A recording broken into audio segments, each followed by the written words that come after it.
Subscribe करें हमारा YouTube channel, bell icon को क्लिक करना ना भूलें, जिससे आगे आने वाले सभी YouTube अपडेट्स, वीडियोस, नोटिफिकेशंस आपको मिलते रहें। मैं आपको पढ़ा रहा था भारतीय बैंकिंग प्रणाली के बारे में, है ना। और मैं थोड़ा रिपीट कर देता हूं। भाई शुरू में हम कहां से चले थे, तो मैंने आपको बताया था कि भारत में बैंकों का विकास कैसे हुआ। तो भारत का पहला बैंक ऑफ हिंदुस्तान कब स्थापित किया गया था? सन 1770 में। फिर उसके बाद में 3 प्रेसिडेंसी बैंक स्थापित किए गए, 3। तो पहला प्रेसिडेंसी बैंक था, उसका नाम क्या था? Bank of Bengal. ठीक है ना, ये सही है। पहला प्रेसिडेंसी बैंक ऑफ बंगाल था। दूसरा प्रेसिडेंसी बैंक ऑफ बॉम्बे था। और तीसरा था बैंक ऑफ मद्रास। ठीक है ना। फिर इन तीनों बैंकों को आपस में मिला दिया गया बाद में 1921 में। तो 1921 में इनको मिला के एक बैंक बना दिया गया था, जिसका नाम क्या था? Imperial bank of India. ठीक है ना। फिर आगे चले अपन है, तो 1 जुलाई 1955 को किसकी स्थापना हो गई? एसबीआई। एक लाइन तो ये बताई थी मैंने भाई, ये तो हो गई एक लाइन। दूसरी जो लाइन बताई थी बैंकों की, यानी अपने देश में संयुक्त पूंजी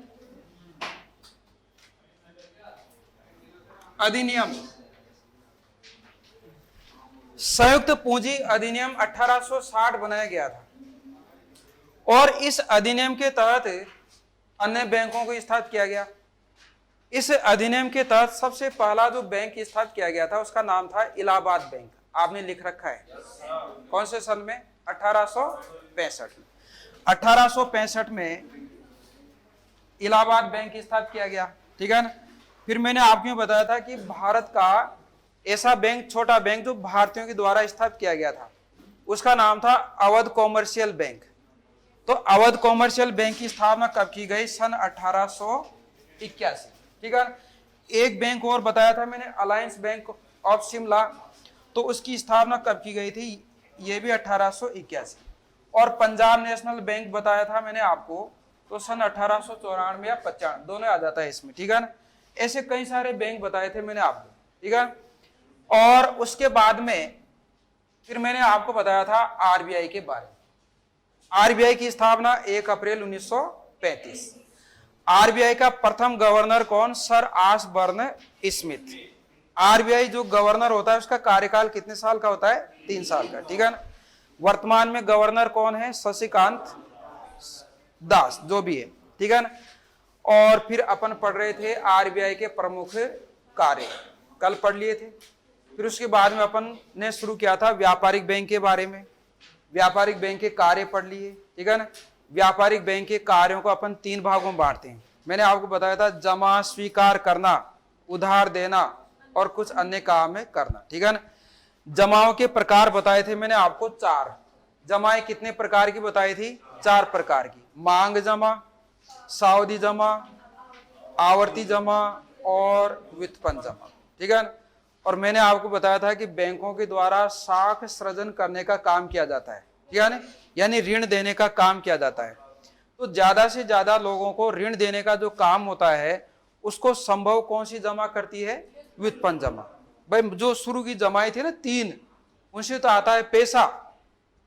शुरू में जो मैंने आपको बताया था मांग जमा, सावधि जमा, आवर्ती जमा, उनसे तो बैंक में पैसा आता है। और व्युत्पन्न जमा के आधार पर बैंक रोटेशन करता है उसको। तो रोटेशन करके कई सारे व्यक्तियों को लोन दे देता है।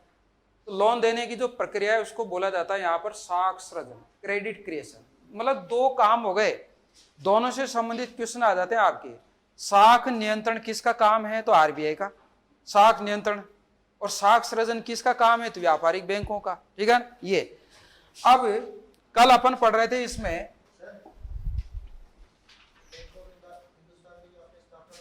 1770 है 1800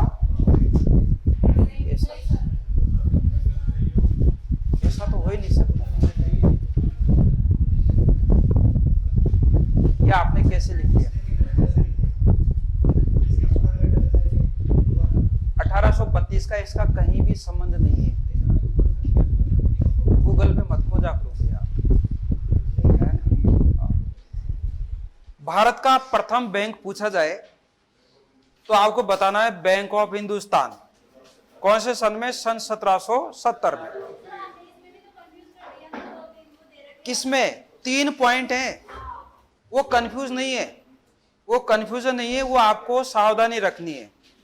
अगर आपसे पूछा जाए कि भारत का पहला बैंक कौन सा है, बस ये, तो आपको बैंक ऑफ हिंदुस्तान बताना है, ठीक है ना।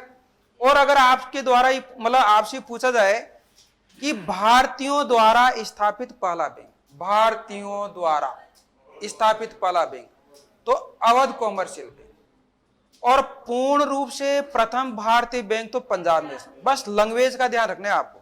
अगर सूखा सूखा आ जाए तो बैंक ऑफ हिंदुस्तान, भारतीयों द्वारा स्थापित आ जाए तो अवध कॉमर्शियल बैंक, और पूर्ण रूप से प्रथम भारतीय बैंक पूछा जाए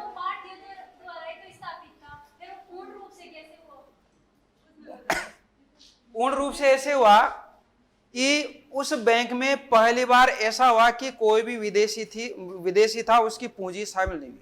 भाई बैंक स्थापित किया जाता है दोनों के द्वारा, विदेशी देशी व्यक्तियों के द्वारा, दोनों की पूंजी शामिल हो गई।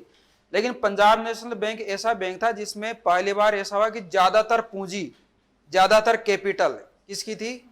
इंडियंस की। ये मतलब होता है।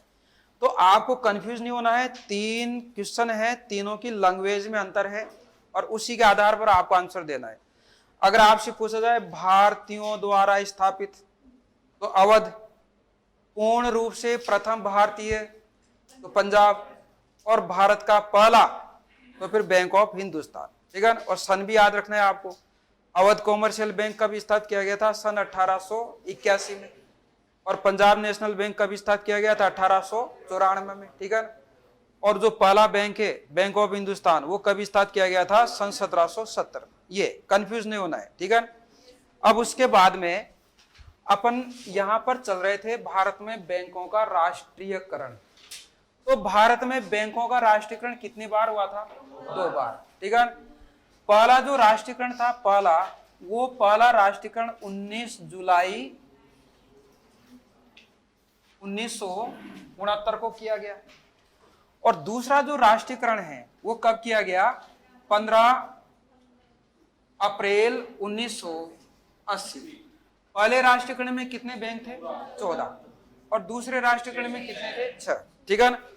यानी 1980 तक 6 और 14 यानी टोटल 20 बैंकों का राष्ट्रीयकरण हो चुका था। अब इसके बाद में क्या हुआ कि धीरे धीरे बैंकों को आपस में मिलाने की प्रक्रिया शुरू की गई।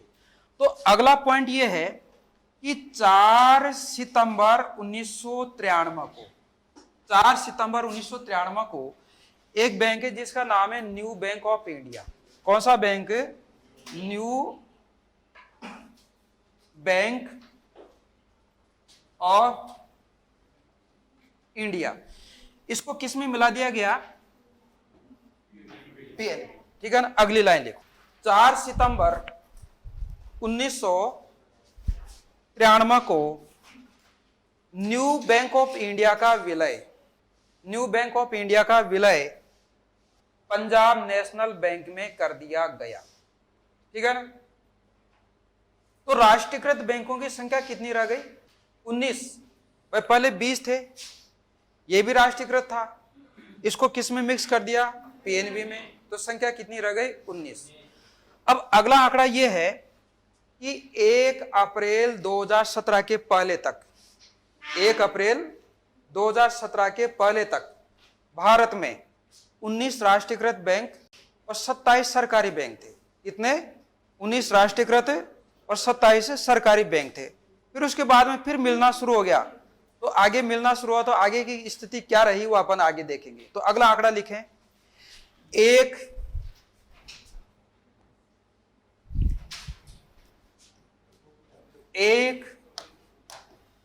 अप्रैल 2017 के पहले तक, 1 अप्रैल 2017 के पहले तक, ठीक है ना, भारत में 19 राष्ट्रीयकृत बैंक और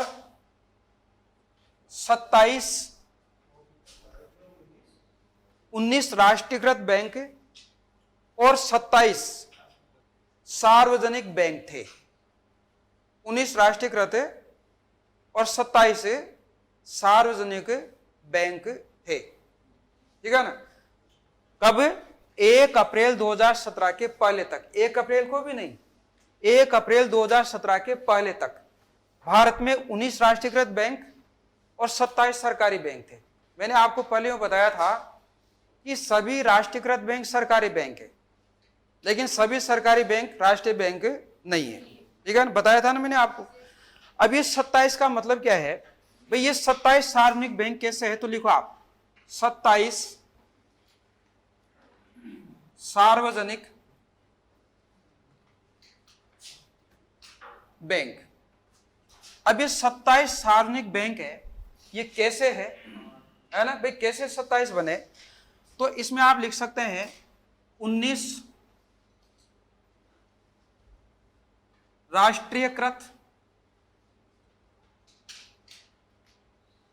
यानी 19 राष्ट्रीयकृत बैंक, तो ये मिक्स हो गए इसमें, प्लस 1 SBI, एक स्टेट बैंक, ठीक है ना, 5 SBI के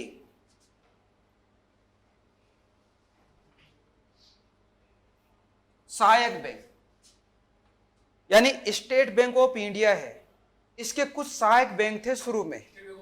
हाँ, जैसे आपने नाम, बिल्कुल आपने सही कहा, ऐसे कुछ बैंक थे जिनको और बताऊंगा मैं, जैसे state bank of Bikaner and Jaipur है, हैदराबाद है, मैसूर है, इंदौर है, सौराष्ट्र है, पटियाला है, त्रावणकोर, इस प्रकार से।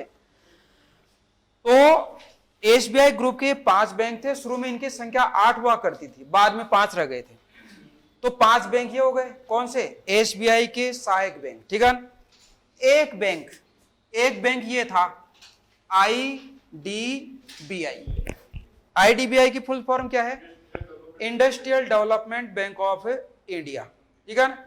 तो एक बैंक ये हो गया, कितने हो गए? 19 और 1 20। एक बैंक और है, ये है भारतीय महिला बैंक, यानी इसको बोला जाता है BMB बैंक, बम्ब बैंक। भारतीय महिला बैंक भी था, ठीक है। ऐसे करके ये टोटल कितने हो गए? 27 हो गए ना, 27। अब मैंने आपको पहले भी बताया था कि सभी राष्ट्रीयकृत बैंक सरकारी बैंक है, लेकिन सभी सरकारी बैंक राष्ट्रीयकृत बैंक नहीं है, यानी ये राष्ट्रीयकृत बैंक है 19, ये भी किस में शामिल होते हैं? इन्हीं में शामिल होते हैं, 27 में।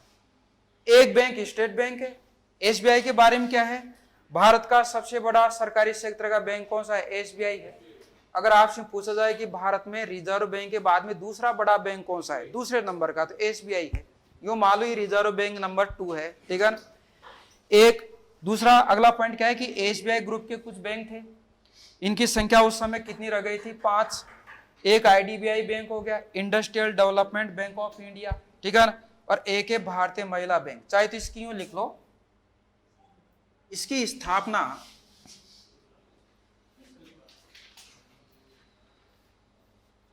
नवंबर 2013 में। भारतीय महिला बैंक की स्थापना कब की गई थी? नवंबर 2013, ठीक है। तो मैंने आपको बताया कि 1 अप्रैल 2017 के पहले राष्ट्रीयकृत बैंकों की संख्या 19 और टोटल सरकारी बैंकों की संख्या 27 थी। अब इसके बाद में क्या चेंज हुआ कि 1 अप्रैल 2017 को, ठीक है ना, SBI में, इस SBI में SBI ग्रुप के ये 5 बैंक प्लस भारतीय महिला बैंक, इनको क्या कर दिया? मिला दिया गया, यानी 6 बैंकों को SBI में शामिल कर दिया। तो 6 बैंकों को इसमें शामिल कर दिया, तो फिर कितने बैंक बचे? 21। 27 में से 6 गए, कितने बचे? 21। तो ऐसे आप स्टेप बाय स्टेप लिखते जाओ। अगला पॉइंट लिखो, 1 अप्रैल 2017 को, 1 अप्रैल 2017 को स्टेट बैंक ऑफ इंडिया में, स्टेट बैंक ऑफ इंडिया में, ठीक है ना, स्टेट बैंक ऑफ इंडिया में यानी एसबीआई में एसबीआई के 5 सहायक बैंक और भारतीय महिला बैंक को मिला दिया गया, ठीक है ना, यानी 6 बैंकों को एसबीआई में क्या कर दिया, मिक्स कर दिया। तो फिर बचे कितने, 27 में से 6 गए तो कितने बचे, 21, ठीक है। मतलब ऐसे इनकी संख्या क्या होती हुई जा रही है, घटती हुई जा रही है, ठीक है ना। पूरी क्लासेस देखने के लिए अभी डाउनलोड करें परिष्कार वर्ल्ड ऐप।